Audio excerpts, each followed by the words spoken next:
बोलिए सतगुरुदेव भगवान की जय। अभी सभी श्री ग्रंथ जी का पाठ श्रवण करेंगे। हर श्वास श्वास में सिमरन चलता रहे और प्रभु को नमन करके शुभाशीष लेंगे। अनुचित क्षमा करें। मेरे दादा गुरु महाराज तुमको लाखों प्रणाम, कोटि कोटि प्रणाम। मेरी बिगड़ी बनाने वाले, भव से पार लगाने वाले, मेरे शाहे विलायत द्वैत कपाठ पढ़ाने वाले, तुमको लाखों प्रणाम, कोटि कोटि प्रणाम। मेरे हापू बाबा जी तुमको लाखों प्रणाम, कोटि कोटि प्रणाम। सहित देही उड़ जाने वाले, तुमको लाखों प्रणाम, कोटि कोटि प्रणाम। आगे का पाठ श्रवण करें, सिमरन चलता रहे। एक बार श्री सतगुरुदेव महाराज जी ने लंदन स्थित मंगल धाम आश्रम में कृपा फरमाई। वहाँ एक भगत जी श्री चरणों में मत्था टेकने आए तो पास खड़े महात्मा जी ने विनय की, यह भगत जी कारोबार के सिलसिले में देश विदेश जाते रहते हैं, आप इन पर अपना आशीर्वाद बनाए रखें। तो आपने अपनी निजी मौज से फरमाया, भारत भी जाते हो? भगत जी ने विनय की, जी प्रभु, भारत भी कई बार गया हूँ। आपने पुनः फरमाया, क्या आपने भारत में हमारा श्री अनंतपुर देखा है? भगत जी ने हाथ जोड़कर विनय की, नहीं स्वामी जी, समय बहुत कम होता है, इसलिए कभी उधर जा ही नहीं पाया। आप मौज में आए और फरमाया, भगत जी, अगर आपने भारत में जाकर श्री अनंतपुर नहीं देखा तो समझो आपने दुनिया में कुछ भी नहीं देखा। अगर आपने वह देखा है तो समझो पूरी दुनिया देख ली।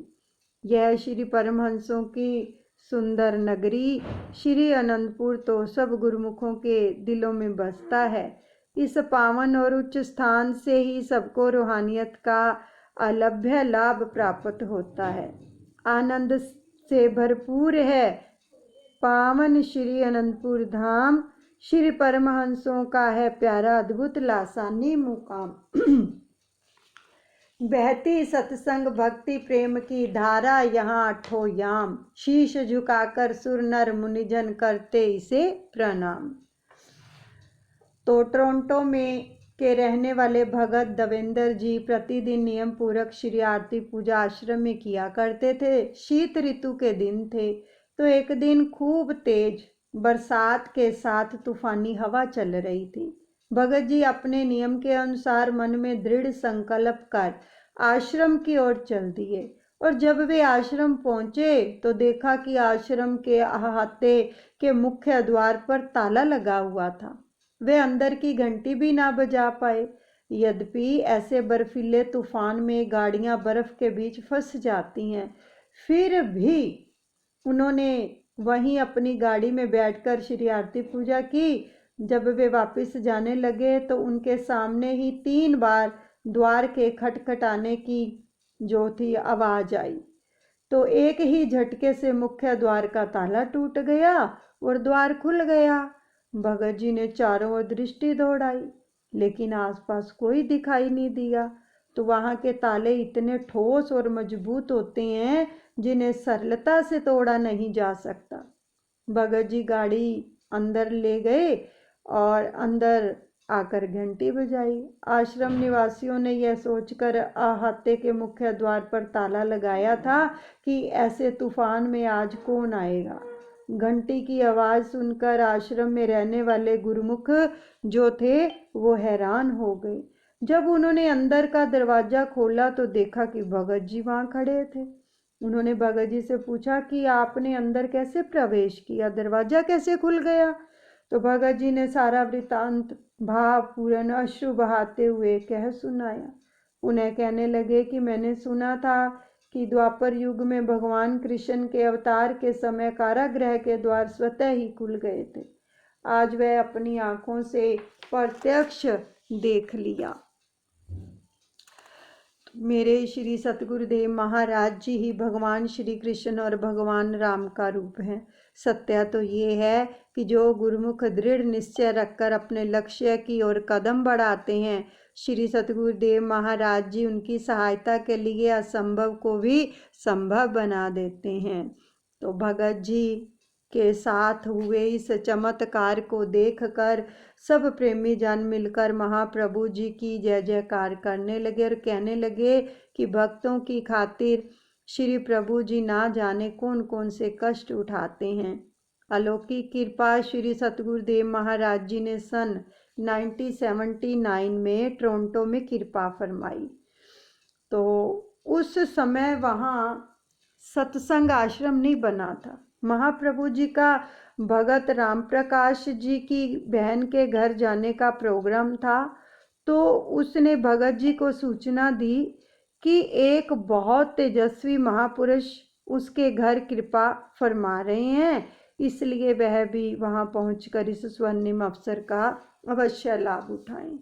तो भगत जी ने अभी नाम दीक्षा नहीं ली थी और ना ही उन्होंने पहले श्री दर्शन किए थे, परंतु उनके हृदय में तीव्र उत्कंठा थी ऐसे सतगुरु से मिलने की, जिन्हें वे हृदय की गहराइयों से प्रेम कर सकें, जिनकी सत्ता को हर कण में अनुभव कर सकें और जिन्हें वे सदैव अपने हृदय और आंखों में बसा सकें। शायद उनकी यह तीव्र पुकार परमात्मा के चरणों तक पहुंच गई। वे दफ्तर का सब काम निपटाकर अपनी बहन के घर पहुंचे तो महाप्रभु जी के आने में तनिक विलंब था। भगत जी थोड़ी देर के लिए आंखें मूंद कर बैठ गए। इतने में उन्हें सफेद वस्त्र धारण किए हुए एक तेजस्वी पुरुष की चरण पादुकाएं दिखाई दी। चौंक कर उन्होंने अपनी आंखें खोली। तब तक श्री प्रभु जी अपनी संत मंडली सहित उनकी गली में पहुंच गए थे। तो आगे भगत महात्मा जनों की कारें थी और पीछे वाली कार में श्री प्रभु जी विराजमान थे। जैसे ही आप नीचे उतरे तो अद्भुत चमत्कार हुआ। कुछ ही देर पहले जो चरण पादुकाएं भगत जी को दिखाई दी थी वही हूबहू आपके श्री चरणों में शोभायमान हो रही थी। फिर क्या था? आंखें उठाकर जब मनोहारी छवि को निहारा तो टकटकी लगाए देखते ही रह गए। जीवा मौन हो गई और आंखों से अश्रुओं की अविरल धारा बहने लगी। आपके अधरों पर मधुर मुस्कान खेल रही थी और नयनों में दिव्या आभा जगमगा रही थी। इस रूहानी ज्योतिर्मय स्वरूप को निरख कर उनका मस्तक स्वतः ही झुक गया। हृदय में आनंद का झरना बहने लगा। आप अंदर प्रवेश कर जहां विराजमान हुए, भगत जी ठीक सामने बैठ गए। तेजस्वी मुखड़े के नूर से जब आंखें चौंधियाने लगी तो नेत्र मूंद लिए। एक अद्भुत करिश्मा घटित हुआ। महाप्रभु जी के दिव्य स्वरूप में भगवान श्री राम, भगवान श्री कृष्ण, भगवान शिव एवं श्री गुरु नानक देव जी के साक्षात दर्शन पाकर भगत जी की अंतरात्मा लौकिक आनंद में समा गई। आपने भगत जी से उनका नाम पूछा। विनय की राम प्रकाश मुस्कुराते हुए फरमाया, राम प्रकाश में ज्योतिर्मय राम का प्रकाश समाहित हो गया है। इस एक वचन ने भगत जी के अंतर मन में एक अनूठा प्रकाश भर दिया।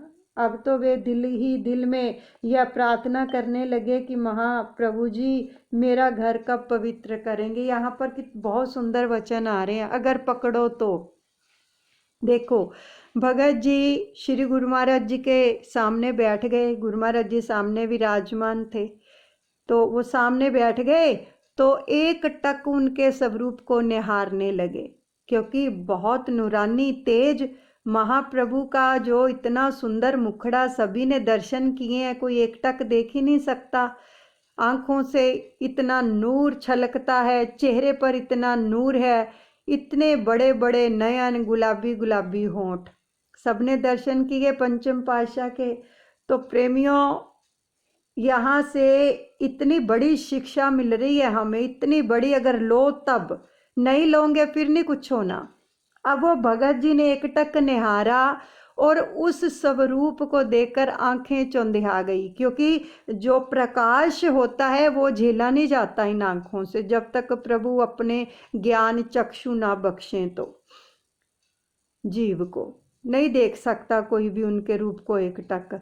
तो देखो उन्होंने आंखें बंद कर ली तो अंदर सारे रूप दिखा दिए कि आप अब कहीं पर भी जाओ, चाहे गुरुद्वारे जा रहे हो, श्री मंदिर जा रहे हो, कहीं भी जा रहे हो, श्री कृष्ण के दर्शन कर रहे हो, श्री राम प्रभु के दर्शन कर रहे हो, तो आप ये मत समझो कि ये अलग अलग हैं।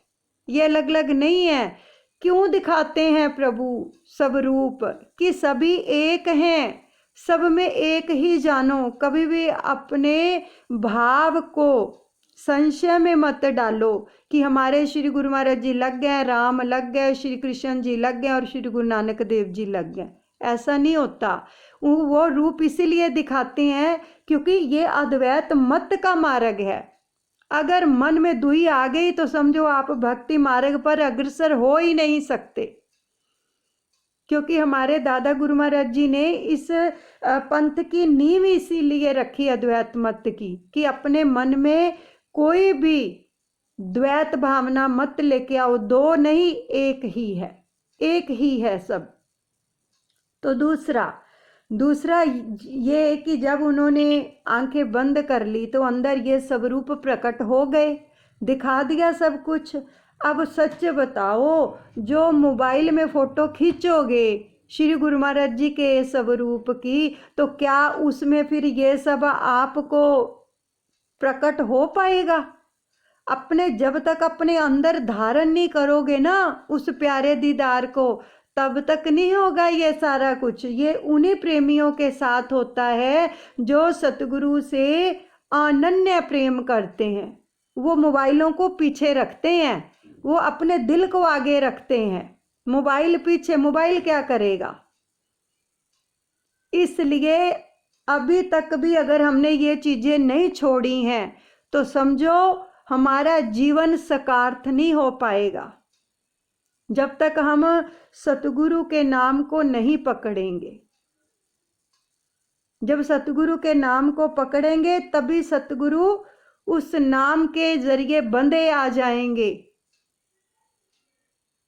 तो इसलिए आप सबसे करबद्ध प्रार्थना है, मोबाइलों को मत यूज करो, अपने दिल को यूज करो। उसके लिए मोबाइल मत यूज करो। जितना समय हम ये वीडियो डालने में तरह तरह के फोटो बना बना के ग्रुप्स में डालते हैं, अगर उतना समय जो हमारे घर में स्वरूप विराजमान है, जो आप सब जाते हो श्री दर्शन करने के लिए, उन दर्शनों को आंखों के सामने लेके आए, उनको निहारें। जितना टाइम आप ये सब करने में लगाते हो ना, उतना टाइम अगर वो समय याद करो कि हमने कैसे श्री दर्शन किए थे, कैसे श्री गुरु महाराज जी हमारे सामने विराजमान थे, हम उनके सन्मुख खड़े थे, कैसे उनको हम निहार रहे थे, कैसे श्री गुरु महाराज जी हमें आशीर्वाद प्रदान कर रहे थे। जब ये असली वाले दीदार अपने दिल में नहीं उतारोगे ना, तब तक बात नहीं बनेगी। तब तक समझो सतगुरु से आपका प्रेम है ही नहीं, सिर्फ मोबाइल से प्रेम है, इसलिए तो उसको आगे रखा हुआ है। अगर सतगुरु से प्रेम हो तो दिल को आगे रखें। तो कितने सुंदर वचन। अगर यहाँ से कुछ लेना चाहें तो बहुत कुछ मिलता है, लेकिन इधर से सुना और इधर से निकाल दिया, फिर तो श्री ग्रंथ पढ़ने का क्या लाभ प्राप्त हुआ? सच बताओ, अगर इसमें दिए हुए वचनों को ही हृदय में गमन नहीं किया तो, हृदय गम नहीं किया। अब अंतर्यामी महाप्रभु भगत जी के दिल में उत्पन्न हो रहे भावों को जान गए और महात्मा परम योगानंद जी को फरमाया कि अन्य सब भक्तों के घर जाने से पूर्व सर्वप्रथम राम प्रकाश के घर चलो। तो भक्तों को भी वहीं पहुंचाने का आदेश, पहुंचने का दे दिया आदेश, वहां पहुंच जाओ सभी। तो भगत जी की आत्मा गदगद हो उठी। देखो ऐसे प्रेमियों के हृदय में तो आते ही हैं, फिर उनके घर में भी आ जाते हैं। इतनी कृपा होती है जब प्रेमी प्रभु से प्रेम करते हैं, नहीं तो फिर मोबाइल में ही रहेंगे। क्योंकि हमने मतलब कि कितनी हम मतलब मुझे समझ नहीं आता कि अपने गुरु की क्या अहमियत समझते हो। सिर्फ मोबाइल के लिए बने हैं वो, हृदय तो खाली का खाली है। क्या अहमियत, सब तीनों लोकों के मालिक हैं, साक्षात दर्शन हो रहे हैं तो उनको मोबाइल में कैद कर रहे हैं। बड़ी अजीब सी बात लगती है कि अगर इतना समय हमने जा के फिर क्या किया, अगर वचनों को पकड़ा ही नहीं तो क्या करने जाते हैं वहां पर? सिर्फ मोबाइल लेकर फोटो खींचने के लिए? कहीं भी जाते हो तो मोबाइल लेके फोटो खींचने ही तो जाते हो। फिर श्री गुरु महाराज जी को संग थोड़ी लेके आते हो। मोबाइल में फोटो खींची, मोबाइल को ही ले आए, श्री गुरु महाराज जी वहीं के वहीं अपने स्थान पर, आपके साथ थोड़ी आएंगे वो। आप सभी ने ये कथा सुनी हुई है ना कि श्री वृंदावन के अंदर श्री बांके बिहारी मंदिर में जो सेठ था एक, उसने एक टक श्री बांके बिहारी जी के मंदिर में कन्हैया को लगातार देखा तो कन्हैया उसके साथ ही हो लिए। उसने कोई मोबाइल में नहीं फोटो खींची थी। मोबाइल में खींचोगे तो याद रखना कभी सतगुरु आपके पास भी नहीं आएंगे। पास उन्हीं के आते हैं जो उनको दिल में बसाते हैं, ये याद रखना जिंदगी में। क्योंकि वचन है श्री गुरु महाराज जी के कि हमारा फोटो मत खींचो, हमें अपने दिल में बसाओ, हम कोई बाहर की वस्तु थोड़ी है। ये वचन है पंचम पातशाह के, हम बाहर की चीज नहीं है, अंदर की चीज है। तो इसलिए अंदर बसाना सीखो। अगर अब भी नहीं सीखे फिर कुछ नहीं बन सकता, कुछ हो ही नहीं सकता, बहुत मुश्किल है। जो इतने वचन सुनकर भी, इतना सब कुछ सुनकर भी उन पर मनन नहीं किया, अमल नहीं किया तो कोई फायदा ही नहीं, कोई फायदा ही नहीं। क्योंकि जिस चीज को अंदर बसाना है उसको ही नहीं बसाया तो क्या फायदा हुआ। श्री सतगुरुदेव महाराज जी ने सारे घर को पावन चरण रज से कृतार्थ करते हुए, अपनी अपार कृपा बरसाते हुए सारे परिवार को नाम दीक्षा दी। इतनी कृपा उतरती है जो सतगुरु से प्रेम करते हैं। कहते हैं कि जिस पर दयाल होते हैं भगवान तो छप्पर फाड़ कर देते हैं, लेकिन जिस पर महापुरुष दयाल हो जाएं उसे भगत की सर्व सृष्टि और अमूल्य दात से उसको माला माल कर देते हैं। भगत जी पर ऐसी ही कृपा हुई, आपने उन्हें अपने घर में श्री मंदिर बनाकर सत्संग करने की मौज दर्शाई। तो श्री आज्ञा शिरोधार्या कर उन्होंने श्री परमहंसों की पावन प्रतिमाएं विराजमान करवाई और शीघ्र ही सत्संग का कार्यक्रम आरंभ कर दिया। आपकी कृपा से संस्कारी रूहें यहाँ आकर सत्संग का लाभ उठाने लगी। आपने जब अगले वर्ष सन 1980 में टोरंटो कृपा फरमाई तो भगत जी ने विनय की, प्रभु श्री आज्ञा हो तो यहाँ एक जगह देकर आश्रम का निर्माण करवाया जाए ताकि अन्य जीव भी सत्संग से लाभ उठाकर अपना उद्धार कर सकें। तो उनकी विनय को स्वीकार कर आप कुछ महात्मा व भक्तों को संग लेकर उपयुक्त स्थान की खोज में चल दिए, जहां आज भव्य आश्रम का निर्माण हो चुका है। महाप्रभु जी ने यहाँ आकर कार रुकवाई तो उस समय यहाँ आबादी का कोई चिन्ह नहीं था, केवल जंगल ही जंगल था। आपने सारी भूमि का चक्कर लगाया और फरमाया कि हमें यह जगह पसंद है। वास्तव में जिस धरती की पुकार होती है महापुरुष स्वयं ही वहां चलकर पहुंच जाते हैं। श्री मौज के अनुसार सन 1982 में यह जगह खरीद ली गई तो सब रूपरेखा तैयार करवाकर श्री मंदिर जी का निर्माण कार्य आरंभ किया गया। तो बहुत तीव्र गति से संपन्न हुआ। श्री चरणों में इसके मुहूर्त के लिए विनय की गई तो महाप्रभु जी ने भगत जी को फरमाया कि आप सब गुरुमुखों को बुलाकर छोटा मुहूर्त कर लो, हमारा जब विदेश का कार्यक्रम बनेगा हम आकर इसका धूमधाम से मुहूर्त करेंगे। श्री आज्ञा को पाकर शुभ घड़ी शुभ वेला में मुहूर्त की सब तैयारी कर ली गई। श्री प्रभु जी को स्मरण कर भगत जी की आंखें भर आई। मन में विचार उठा कि काश महाप्रभु जी स्वयं यहाँ आकर इस महान कार्य को संपन्न करते। जैसे जैसे यह विचार दृढ़ होता चला गया, प्रेम अश्रुओं की झड़ी लग गई। आंखें पोंछने के लिए जैसे ही जेब में से रुमाल निकाला तो उस पर श्री शब्द को अंकित पाया। देखो ये कितना गूढ़ रहस्य है कि आंखें पोंछने के लिए भगत जी ने जब अपनी जेब में हाथ डाला और रुमाल निकाला तो उस रुमाल पर श्री शब्द को अंकित पाया। इस रूप में अपनी उपस्थिति का एहसास करवाकर आपने भगत जी को कृतार्थ कर दिया। शब्द का मतलब समझते हो? जो हमें नाम दीक्षा मिली हुई है वो शब्द रुमाल पर अंकित हो गया। आप सबको दादा गुरु महाराज जी के आशीर्वाद से हर रोज बताया जाता है कि ये जो शब्द है ये सतगुरु का ही रूप होता है। कल भी आपको बताया था ना कि वो जब शब्द हमें प्रदान करते हैं तो समझो अपना स्वरूप दे देते हैं, और हम जब इसकी कमाई करते तो इसी से स्वरूप प्रकट होता है। अब देखो वो भगत जी के अंदर कितना प्रेम श्री गुरु महाराज जी के लिए, तो वो शब्द के रूप में प्रकट हो गए वहां पर। तो ये कितनी कृपा है। शब्द को इतना प्यार करो, इसलिए तो कहते हैं श्वास श्वास में सिमरन करो। जो श्वास श्वास में सिमरन करते हैं समझो सतगुरु उनकी हर श्वास में रमते हैं। तो देखो आज हमें कितने सुंदर वचन सुनने को मिले हैं, श्रवण करने को, कि जो हमें शब्द मिला है ये सच में उनका रूप है। आज आप सबके सामने प्रत्यक्ष प्रमाण दिया है प्रभु ने।